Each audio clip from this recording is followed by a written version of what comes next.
come back and bring them to their village. Eventually, he enters into a dialogue of sorts with the chief, and they're taken in. They have a common kinship because they're both under the boot of the same oppressor, the white man.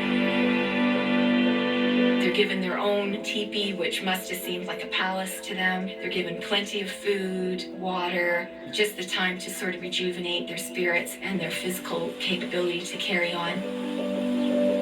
The Native Americans actually show them the way that they can get to Sandusky and continue on their travels. Josiah's family makes it to a little town west of Sandusky called Venice Village. He hides his family in the bushes and he ventures down to the port.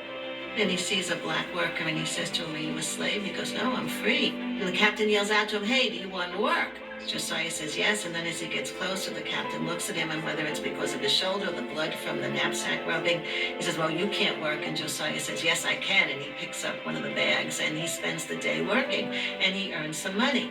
But during the course of this, he tells the captain what is happening and where his family is and how they're trying to get to Canada. And the captain comes up with a plan, and he says to him that once it gets dark, we can pick up your family, but we can't do it till then because there are slave catchers along the shore from Kentucky looking for runaways. You gather up your wife and your children. I'll bring the boat around to where you are. As Henson watches the boat disappear into the horizon, he thinks, "Oh no, I've been tricked again." But, true to his word, the captain brings the ship back into harbor under cover of night and sends a rowboat with 3 men to help Josiah find his family. Henson goes back. His wife and his children aren't there. To my horror, they were gone from the place where I had left them. Overpowered with fear, I suppose they had been found and carried off. There was no time to lose. The men told me I would have to go alone. I'm this close. And now it looks like failure is at hand.